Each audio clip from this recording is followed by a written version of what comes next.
ইরানের সঙ্গে আমাদের সম্পর্কে যুক্তরাষ্ট্রের হস্তক্ষেপ করা উচিত নয়, যুক্তরাষ্ট্রকে চীনের হুঁশিয়ারি।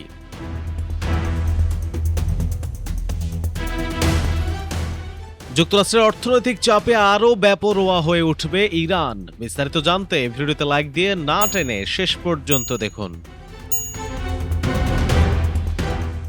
অপারেশন ইকোনমিক আউটকাস্ট এর আওতায় ইরানের সঙ্গে অর্থনৈতিক সম্পর্ক অব্যাহত রাখা দেশগুলোর উপর ব্যাপক পরিসরে দ্বিতীয় পর্যায়ের নিষেধাজ্ঞার হুমকি দেওয়ার পর যুক্তরাষ্ট্রকে পাল্টা সতর্ক করেছে চীন। মঙ্গলবার বেইজিং জানিয়েছে তারা নিজেদের স্বার্থ রক্ষায় প্রয়োজনীয় পদক্ষেপ নেবে। এনডিটিভির খবরে বলা হয়, নিয়মিত সংবাদ সম্মেলনে চীনের পররাষ্ট্র মন্ত্রণালয়ের মুখপাত্র লিন জিয়ান বলেন, চীন অবৈধ একতরফা নিষেধাজ্ঞার দৃঢ় বিরোধিতা করে এবং নিজেদের অধিকার ও স্বার্থ রক্ষায় সব ধরনের পদক্ষেপ নেবে। তিনি বলেন, চীন ও ইরানের মধ্যে সহযোগিতায় হস্তক্ষেপ বা বিঘ্ন সৃষ্টি করা উচিত নয়।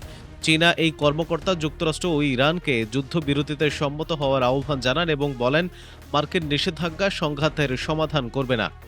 মার্কিন অর্থমন্ত্রী স্কট বেসেন্ট ঘোষিত এই অর্থনৈতিক ডি-ডে এর লক্ষ্য হল ইরানের মার্কিন ডলার ভিত্তিক ব্যবস্থায় প্রবেশাধিকার বন্ধ করে দেশটিকে পুরোপুরি বিচ্ছিন্ন করা। যুক্তরাষ্ট্র নির্দিষ্ট কোনো দেশের নাম আনুষ্ঠানিকভাবে না জানালেও চীন, সংযুক্ত আরব আমিরাত, তুরস্ক, ইরাক, ইউরোপীয় ইউনিয়ন, ভারত, পাকিস্তান ও রাশিয়া মূলত ইরানের যেসব বাণিজ্যিক অংশীদার মার্কিন প্রতিশোধমূলক পদক্ষেপের সবচেয়ে বেশি ঝুঁকিতে রয়েছে বলে মনে করা হচ্ছে। ইরানের অর্থনৈতিক শ্বাসরোধ। যুক্তরাষ্ট্রের প্রেসিডেন্ট ডোনাল্ড ট্রাম্পের প্রশাসন ইরানকে অর্থনৈতিকভাবে শ্বাসরোধ করার পরিকল্পনা নিয়েছে। অর্থনৈতিক ডি-ডে অভিযানের আওতায় ইরানকে বৈশ্বিক অর্থনীতি থেকে বিচ্ছিন্ন করতে ওয়াশিংটন দ্বিতীয় পর্যায়ের নিষেধাজ্ঞার হুমকি আরও বাড়িয়েছে। ইরানের সঙ্গে ব্যবসা অব্যাহত রাখা সহযোগীদের বিরুদ্ধেও শাস্তিমূলক ব্যবস্থা নেওয়ার হুমকি দিয়েছে যুক্তরাষ্ট্র। পরিকল্পিত অর্থনৈতিক চাপকে চূড়ান্ত পরিণতি হিসেবে তুলে ধরে মার্কিন অর্থনীতি স্কট বেসেন্ট বলেছেন, বর্ধিত দ্বিতীয় পর্যায়ের নিষেধাজ্ঞার আওতায় ইরানের ডিজিটাল সম্পদ, প্রযুক্তি, স্বর্ণ, বিমান চলাচল ও নৌ পরিবহন খাতকে লক্ষ্যবস্তু করা হবে। চীন ইরানের সবচেয়ে বড় বাণিজ্যিক অংশীদার। দেশটির তেল নির্ভর বৈদেশিক বাণিজ্যের প্রায় 1/3 চীনের সঙ্গে। মার্কিন সরকারের তথ্য অনুযায়ী ইরানের তেল রপ্তানির প্রায় 90% যায় চীনে। বেজিংয়ের তথ্য অনুযায়ী 2025 সালে চীন ও ইরানের দ্বিপক্ষীয় বাণিজ্যের পরিমাণ ছিল $9.96 বিলিয়ন।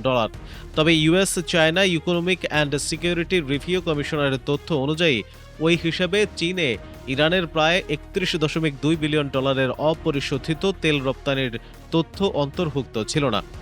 কেপলারের হিসাবে 2025 সালে চীন প্রতিদিন গড়ে 13,80,000 ব্যারেল ইরানি তেল কিনেছে। প্রতিষ্ঠানটি জানিয়েছে, চীনের স্বাধীন শোধনাগারগুলো বিপুল পরিমাণ ইরানি তেল নেয়।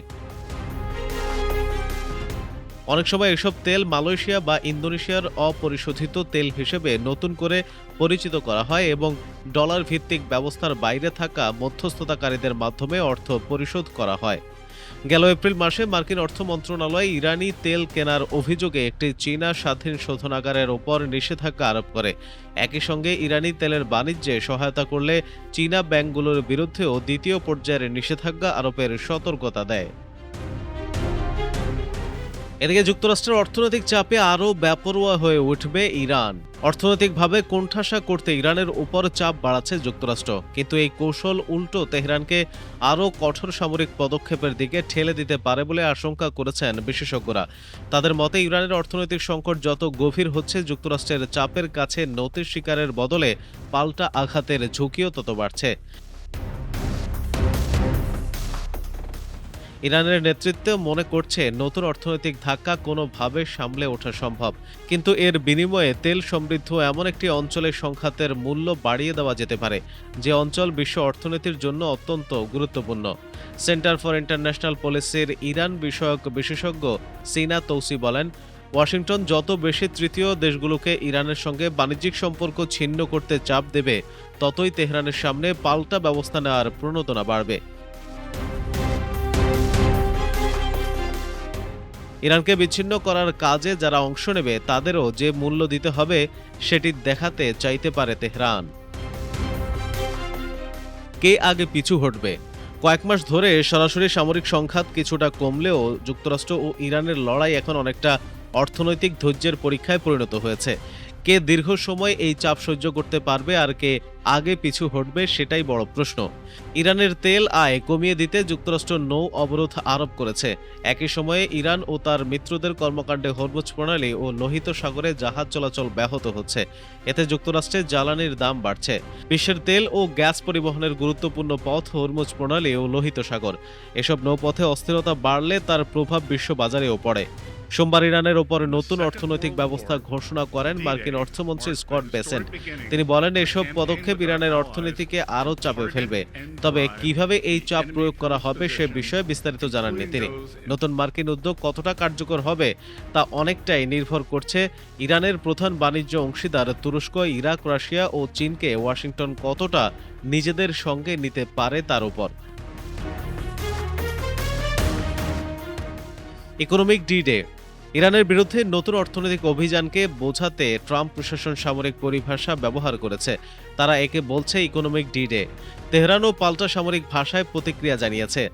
ইরানের কর্মকর্তাদের দাবি, অর্থনৈতিক চাপ যুক্তরাষ্ট্রের যে যুদ্ধেরই নতুন ধাপ, যা ফেব্রুয়ারিতে যুক্তরাষ্ট্র ও ইসরায়েলের হামলার মধ্য দিয়ে শুরু হয়েছে। মঙ্গলবার ইরানের প্রতিরক্ষা মন্ত্রণালয় ও সামরিক বাহিনীর লজিস্টিক বিভাগের প্রধান মাজিদ ইবনে আল রেজা বলেন, মানুষের জীবিকা ও নিরাপত্তার ওপর যে চাপ দেওয়া হচ্ছে তা যুদ্ধেরই অংশ। জনগণকে রক্ষায় তারাও যুদ্ধের ক্ষেত্র বাড়াবেন। ইরানের শীর্ষ নিরাপত্তা কর্মকর্তা মোহসেন রেজাই আরও কঠোর হুঁশিয়ারি দিয়েছেন। তার দাবি, পারস্য উপসাগরীয় দেশগুলো যুক্তরাষ্ট্রের উদ্যোগ যোগ দিলে অঞ্চল থেকে এক ফোঁটা তেলও বের হতে দেওয়া হবে না। এসব দেশকে শত্রু রাষ্ট্র হিসেবে বিবেচনা করা হবে বলেও সতর্ক করেছেন তিনি। তেল রপ্তানি প্রায় শূন্যের কোটায়। ইরানের এমন কঠোর বক্তব্যের পেছনে রয়েছে গভীর অর্থনৈতিক সংকট। দেশটির তেল মন্ত্রী সম্প্রতি স্বীকার করেছেন, যুক্তরাষ্ট্রের নৌ অবরোধের কারণে অর্থনীতির মূল ভিত্তি তেল রপ্তানি প্রায় শূন্যের কাছাকাছি চলে গেছে।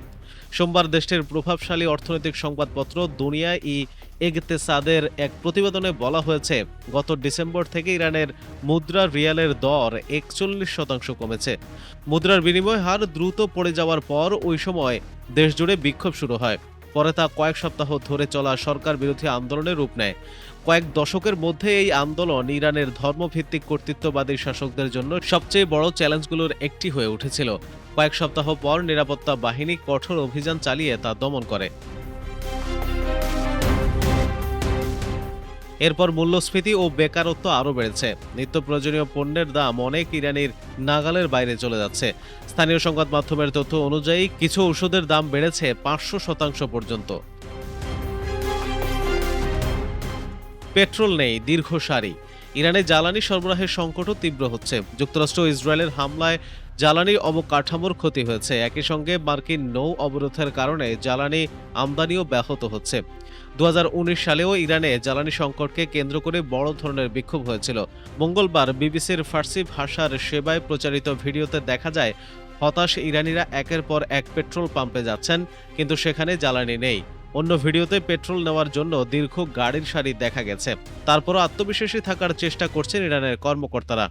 সোমবার রাতে দেশটির অর্থমন্ত্রী আলী মাদানি জাদেহ বলেন, যুক্তরাষ্ট্রের নিষেধাজ্ঞা মোকাবেলায় সরকার দীর্ঘদিন ধরে প্রস্তুতি নিচ্ছে। নতুন নিষেধাজ্ঞার জন্য তারা প্রস্তুত। এ ধরনের পরিস্থিতি মোকাবেলায় ইরানের ২ বছরের একটি গোপন পরিকল্পনা রয়েছে বলেও জানান তিনি। চীনকে পাশে পাওয়াই বড় পরীক্ষা। নতুন মার্কিন চাপ ইরান কতটা সামলাতে পারবে তা অনেকটাই নির্ভর করছে দেশটির প্রধান বাণিজ্য অংশীদারদের অবস্থানের ওপর। বিশ্বের সবচেয়ে বড় ইরানি তেল ক্রেতা চীন প্রেসিডেন্ট ট্রাম্পের চাপের কাছে সহজে নতি স্বীকার করবে না বলে মনে করছেন বিশেষজ্ঞরা। বেজিং দীর্ঘদিন ধরে অন্য দেশের ব্যবসা প্রতিষ্ঠানের ওপর যুক্তরাষ্ট্রের নিষেধাজ্ঞার বিরোধিতা করে আসছে। ইরানের জন্য তুরস্ক ও ইরাকও গুরুত্বপূর্ণ। তুরস্ক দেশটির বড় বাণিজ্য অংশীদার ও গুরুত্বপূর্ণ লজিস্টিক কেন্দ্র, আর ইরানের রপ্তানি পণ্যের বড় বাজার ইরাক। ইউরোপীয় কাউন্সিল অন ফরেন রিলেশনসের ইরান বিষয়ক বিশেষজ্ঞ এলি গেরান মায়েহ বলেন, বড় আর্থিক প্রতিষ্ঠানগুলো ইতোমধ্যে ইরানের উপর বিদ্যমান মার্কিন নিষেধাজ্ঞা মেনে চলে, কিন্তু কয়েক শতাব্দী ধরে গড়ে ওঠা আন্তঃসীমান্ত ব্যবসায়িক সম্পর্ক ও গোপন বাণিজ্য নেটওয়ার্ক পুরোপুরি বন্ধ করা অনেক কঠিন। তার মতে, ইরানের বিরুদ্ধে শক অ্যান্ড অ ধরনের বড় আঘাত হেনে দেশটির সরকারকে ক্ষতিগ্রস্ত করার সক্ষমতা যুক্তরাষ্ট্র অনেকটাই ব্যবহার করে ফেলেছে। প্রিয় দর্শক, আপনার কাছে কি মনে হচ্ছে কে সবার আগে নথি স্বীকার করবে, যুক্তরাষ্ট্র নাকি ইরান? এবং প্রতিদিনের আন্তর্জাতিক খবর সবার আগে পেতে ফার্স্ট বাংলা চ্যানেলটি সাবস্ক্রাইব করে পাশে থাকা বেল আইকনটি প্রেস করে রাখুন। ধন্যবাদ সবাইকে।